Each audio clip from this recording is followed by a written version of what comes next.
Since Netflix is taking forever to launch their season four's part 2, I decided to take matters into my own hand and then read Julia Quinn's A Gentleman from An Offer from a Gentleman, which is the basis for Netflix season 4, Benedict Bridgerton story. So let me take you with me as I try to recollect the story. Okay, so let's start from the Cavender's house. So Benedict is at the Cavender's house to attend a party. So he's still searching for his lady in silver, and he's searching for her since 2 years, and he couldn't find her. Meanwhile, Sophie is toiling away at different households, and she has finally reached the Cavender's household, and she is working as a maid there. And then the situation at the Cavender's house is really utterly despicable because the youngest son, the Cavender, Mr. Cavender, the heir to the house, he is a rake, and he molests women, he rapes women, and then he's a womanizer in short. And then his parents are nothing of the sort. The house belongs to his parents and everything belongs to his parents, but the son is not up to the mark. And then so Sophie is toiling as a maid, and then this party happens. Benedict is invited to the party. So since the lady in silver went missing, since he couldn't find her, he's not in a mood to party since 2 years. He is in a constant search for her. He's pining for her. But still, he goes to the party just to meet his friends and meet the people just for the sake of the invitation. And he has no intentions of going there. And the party by itself is utterly despicable. And there are drugs. People are drunk. Everybody is intoxicated. And there are whores everywhere.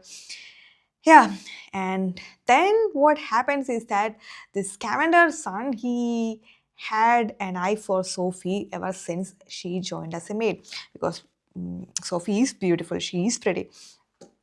But she has been rejecting his advances so far, and then finally she couldn't tolerate any of it, because on that night his parents were not there, and who knows what Cavender might do when his parents are not there. So Sophie decides that okay, enough is enough. She's going to leave the house. She won't work in this household anymore. And so she grabs all her things. So all her things amounts to nothing but a small bag. She grabs her things and she's trying to run away from the Cavender house. And this is spotted by the Cavender son, and he runs after Sophie, grabs her and tries to molest her. And a few of his friends also join him, and they all form a gang and then try to molest Sophie. Sophie was sure that okay, this is going to be a gang rape. There is no escape from it. Nobody would listen to her. Her life is going to be ruined and destroyed forever. And at that time, like a knight in a silver armor, Benedict Bridgerton appears. Okay, I have a picture. Okay, so Benedict Bridgerton appears, and then he stops them from what they're doing, that is trying to molest Sophie. So in the Netflix series, actually this is shown as somebody else. So Sophie intervenes and rescues another maid who was being molested by the Cavender and his friends. So but in the books, actually it's not like that. So it's Sophie who is being molested. So anyways, Benedict Bridgerton intervenes. He rescues Sophie and he takes Sophie with him. He had enough of the party. So he's like, okay, I'm going back to London. I'm going back to my house. So there is this maid. Okay, poor girl, let me take her with me. Anyway, she doesn't have anywhere else to go. So Sophie tells him that, okay, she's been working here for some years now, 2 years here. And she was leaving the house when all these things happened, so she is in a shock. And so while they're returning to London, a terrible storm happens. So it's pouring rain, and Benedict already had a cough, and then this cough started worsening. And Benedict is like, okay, let me take a stop. I cannot drive my carriage in this weather.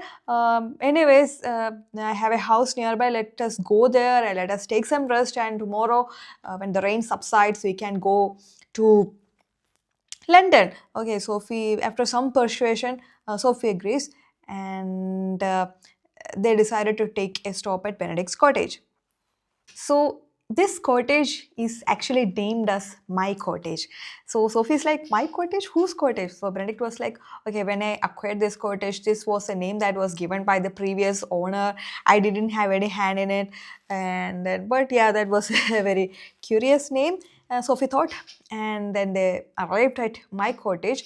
So the caretakers, the Crabtrees, were not at the house, and it was pouring rain. It was midnight. It was past midnight, and they somehow found the key, entered the house, and then Benedict insisted that Sophie sleep in the guest room and not in the servants' quarter, because he felt sympathetic towards the girl. She had just gone through a major traumatic incident, and also he had this attitude towards her, and he, unlike his peers and unlike the other noble class members of his time, he considered servants as his equals, and then of course they are also humans.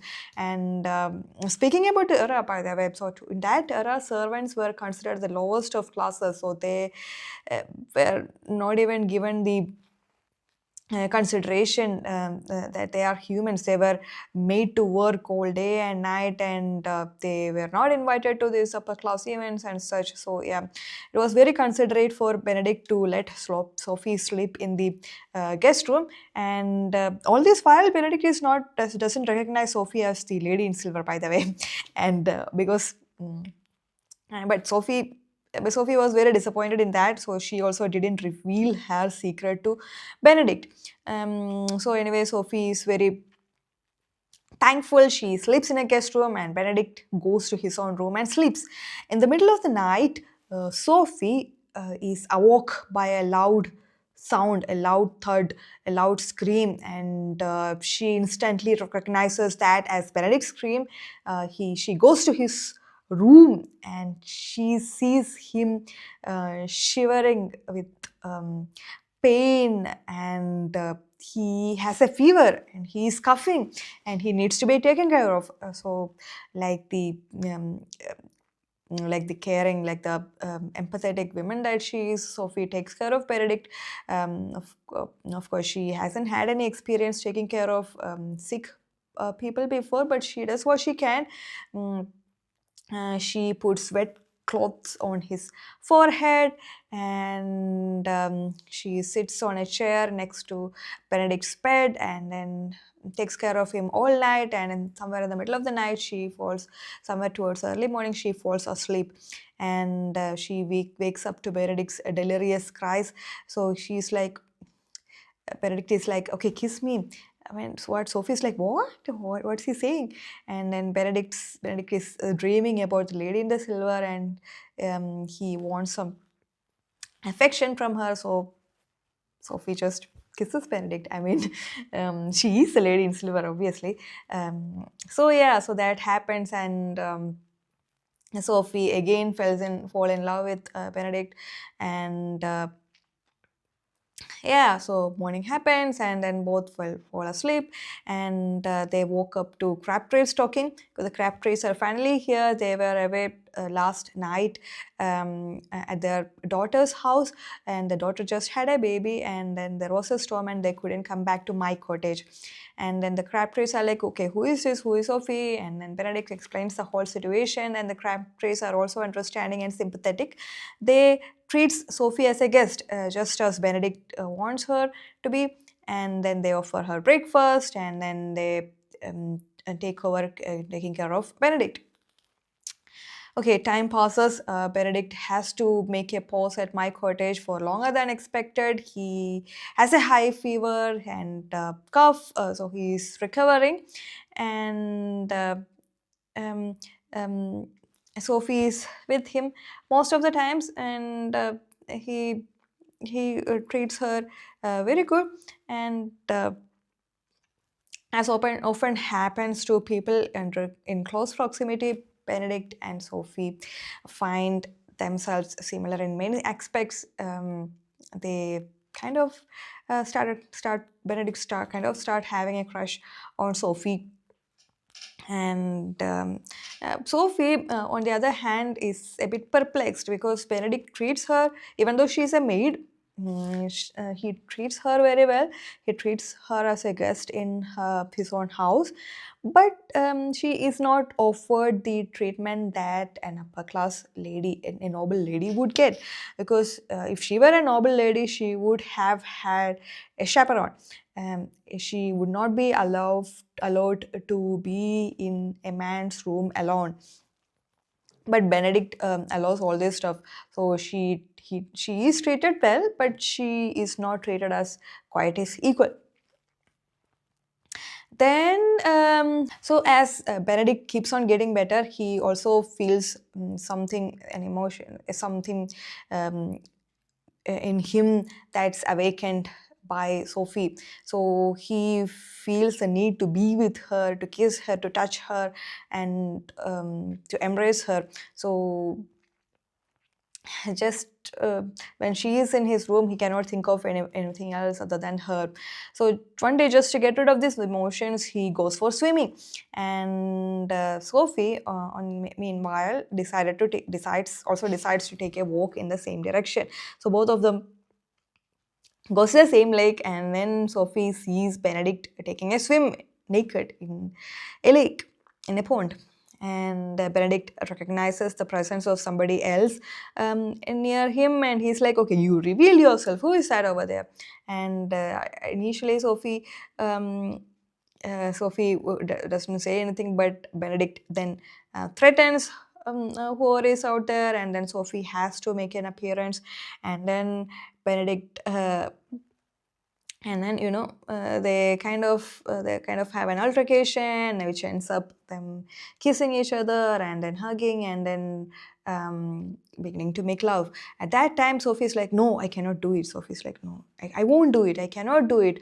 I cannot have a child out of wedlock because she herself is a bastard. She is born out of wedlock, and she knows the troubles that she went through. She doesn't want her child to go through such troubles again. So she's like, no, we cannot do it. Let's stop here. Benedict is like, what's happening? We are having such a good moment here. And he's like, no, you don't worry. I'll make you my mistress. And Sophie's like, what? Mistress? No, I want to get married, not be somebody else's mistress and then have my child suffer the same consequences that I had. Sophie's like, no, we cannot do that. And then Benedict is perplexed because Sophie is just a servant, and he is offering something that's infinitely better to become his mistress, and she can have anything in the world. She would be taken care of. She would have a roof over her head, but she is refusing to all that, and he doesn't understand Sophie. And Sophie gets annoyed. She is angry. She returns back to the house, and she's like, no, I cannot stay here with this man any longer. I have to leave this house. I'll work somewhere. I'll go somewhere else, find some work, maybe work as a governess, even though nobody would take her. She's like, no, I have to leave this house. But Benedict is equally pursuing her, and he's like, okay, no, Sophie, you cannot leave without me. Wherever you go, I'll also come. And Sophie's like, and after his insistent pestering, Sophie's like, okay, fine, you take me, you come with me. And Benedict is like, okay, I'll take you to a place safe, and then leave you there.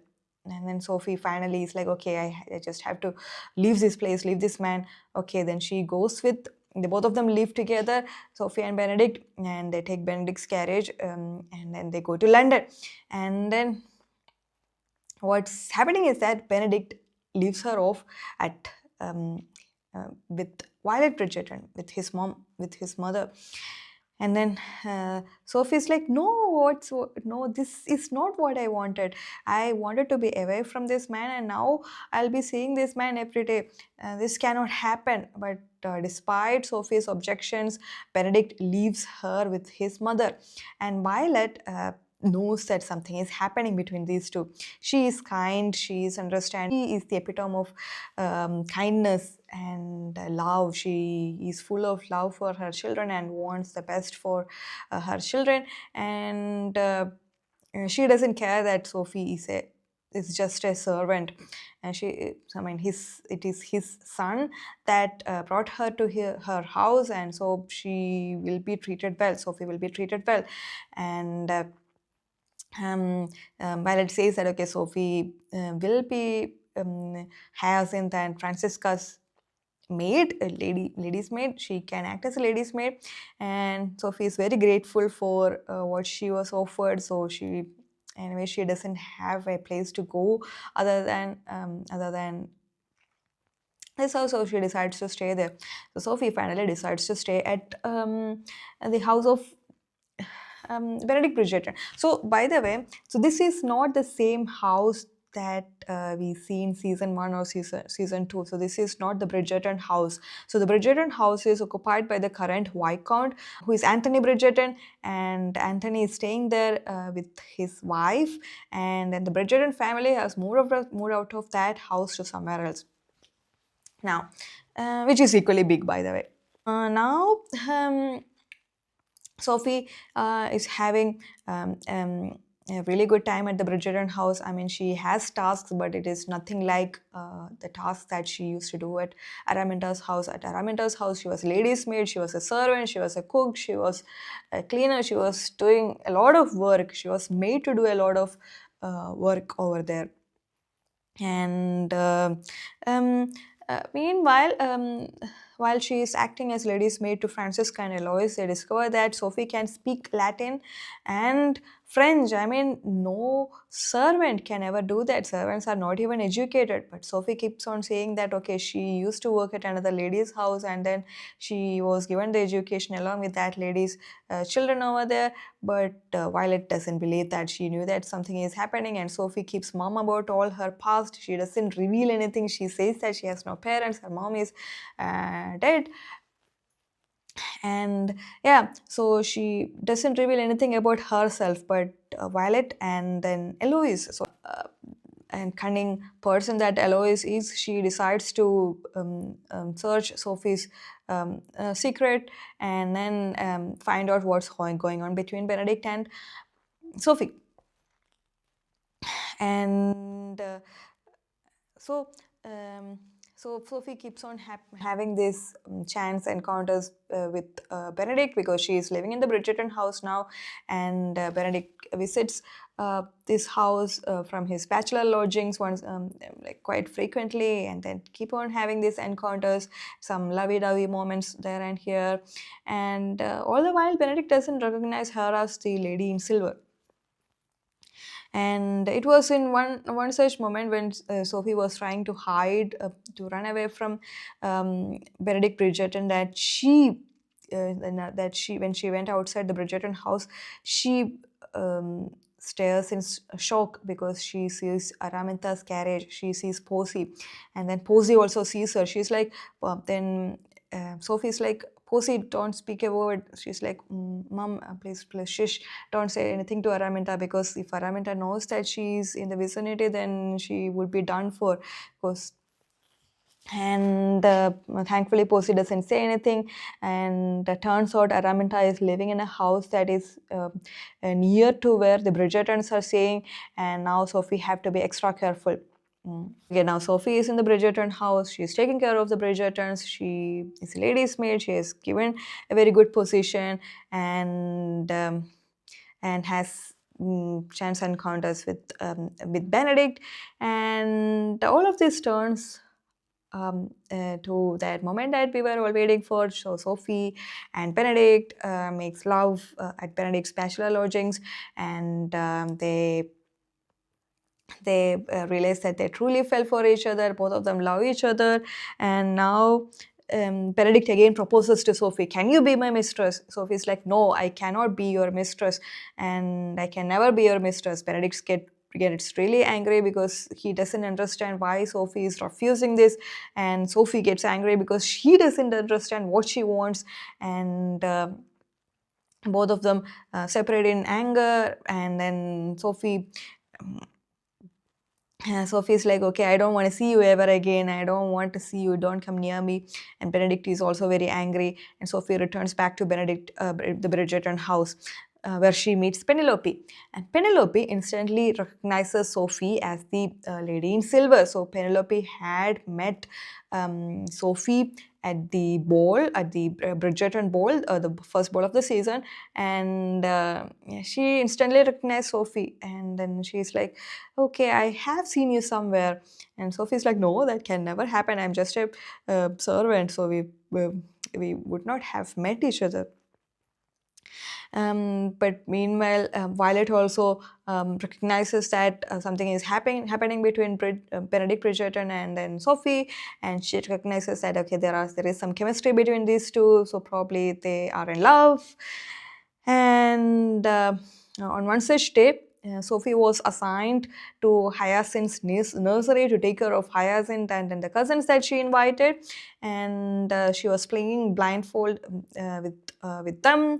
And then Benedict enters the nursery to see Sophie, and then he sees Sophie in the blindfold, and then he recognizes. Okay, then he realizes 1 + 1 equal to 2. He realizes that okay, Sophie is indeed the lady in silver, and then this makes him more angrier because after their last altercation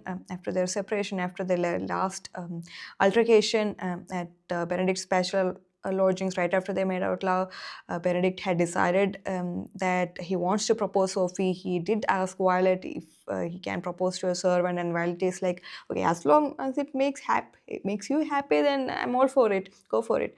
And then Benedict came to propose to Sophie, but then he realized that Sophie is a lady in silver, and she knew that he is Benedict. But she never said anything about that to him, and this got him very angry. And he asks Sophie why she never said anything about that to him. He gets really angry, and then he goes away turns away in anger. And Sophie's like, okay, now he recognized me as a servant. He doesn't want to do anything with me now. Okay, there is nothing for me here. I must leave this house at once. And then she tells Violet that she has to leave, so nothing Violet offers can make her stay there. So she leaves the house, takes a step out of the house, and where she is caught by Araminta. So Araminta sees Sophie, and she's like, okay, Posey told me that you are here. And then she calls out the police asking for help. So here is the thief who took my wedding ring, my engagement ring. So here is the thief. And Sophie is like in shock. I mean, she never took Araminta's wedding ring. She just took a shoe clip. And then the two constables instantly come running over. They catch Sophie, and they pins her to the ground, and they take her to the police station. It's like, okay, nobody is going to know what happened to me, because Violet knows that, because she told Violet that okay, she is leaving the Bridgerton house, she will never be seen. And then the Bridgertons would never know that she is in the police station. And then she is like, okay, now I will either be sentenced to death or I'll be deported to Australia.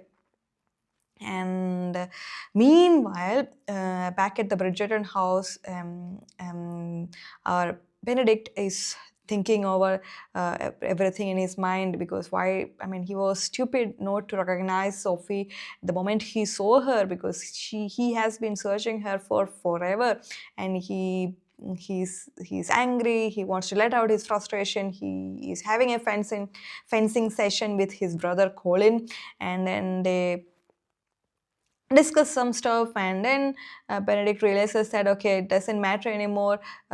Sophie must have her reason. He was anyways going to propose to her, even though she is a servant, but now he is going to propose to her for sure. He is going to make her his legal wife. So this happened at his bachelor lodgings, and now Benedict runs back to the Bridgerton house. He sees Violet, and he's like, okay, Sophie is the lady that I was searching for all the time. She's a lady in silver. And Violet is like, okay, so she's not a servant. No, she's Penwood's bastard daughter. I mean, illegitimate daughter. And then Violet is like, okay, that's okay. I suspected something of the sort, but unfortunately, Sophie left. And Benedict is like a madman. Okay, she left. I mean, she can't leave. I mean, I just saw her a couple of hours ago. And then Violet is like, no, she left. And I mean, but we can find her. But they searched for her. They couldn't find her anywhere. And then suddenly Hyacinth is like, the latest Whistledown is out. And Hyacinth, look at the Whistledown papers. Sophie was taken by the police. They were like, and then Benedict is like, the police? Why would the police ever take her? And then they see that Araminta took her to the police, um, and then Violet is like, okay, let's go to the police station. I'm coming with you.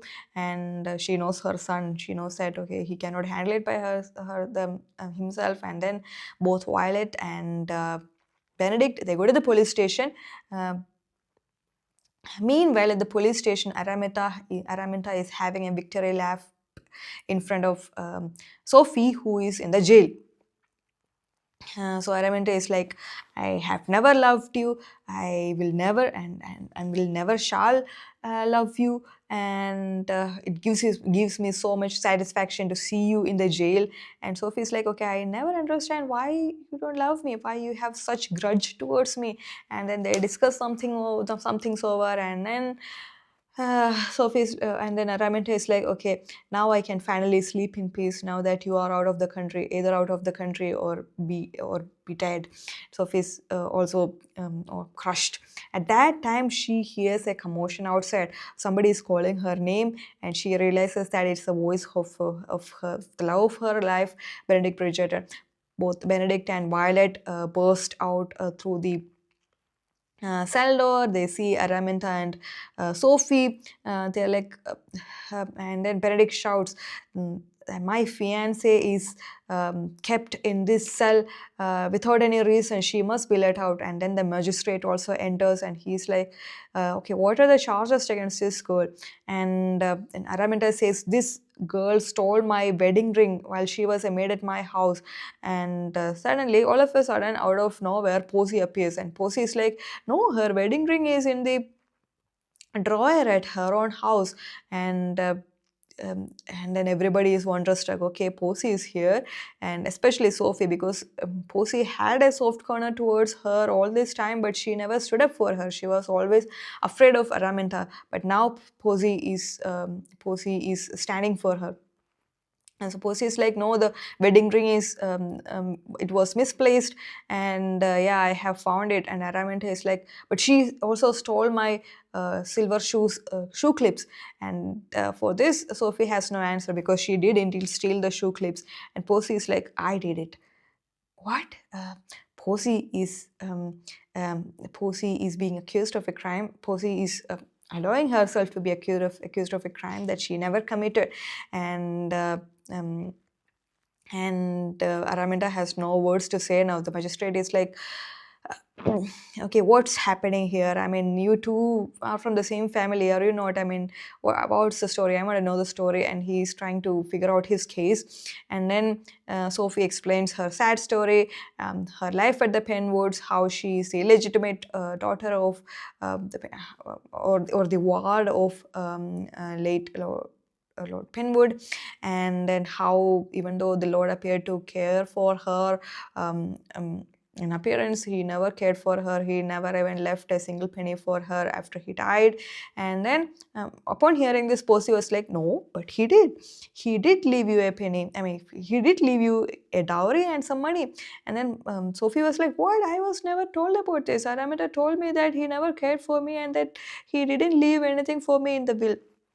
And Posey is like, on hearing that, everybody is looking towards Araminta. Okay, she has lied to Sophie about this. This is a serious crime indeed. And then the magistrate is like, okay, this is a serious crime. What shall I do? Because on one side he has a countess, Araminta, and on the other side he has the Bridgertons, who are indeed a powerful family. And then there are two of them, and they are the mother and brother of a viscount. And on that, Violet is like, and at that time Violet is like, okay, let me get this matters straight. Let me speak to Araminta for a moment. And then she asks for a private moment with Araminta. They talk, and then Violet is like, okay, So my son is going to marry Sophie. She is going to become a Bridgerton. So I want you to take back all the charges that you pressed against Sophie, and then to agree for whatever that I am saying, whatever that I tell to the society ladies. You must not say a single word against this.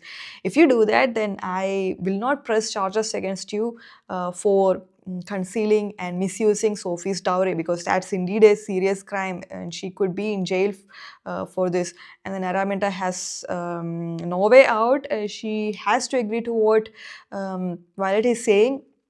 She agrees, and Violet takes a victory lap back to the magistrate, back to her family, back to Benedict and Sophie, and then Sophie is let out. The magistrate lets Sophie out because there are no charges, and then they go back to Bridgerton house. Sophie and Benedict have a loving moment with each other. They realizes their true love for each other. They realize how much they have missed each other, how much they love each other, and Benedict proposes to Sophie. They get married on a special marriage license a couple of days later, and yeah, and then they have a loving time with each other. Sophie finally finds the love of her life, and then finally gets to have a great life. Yeah, that's the end of the story. Yeah.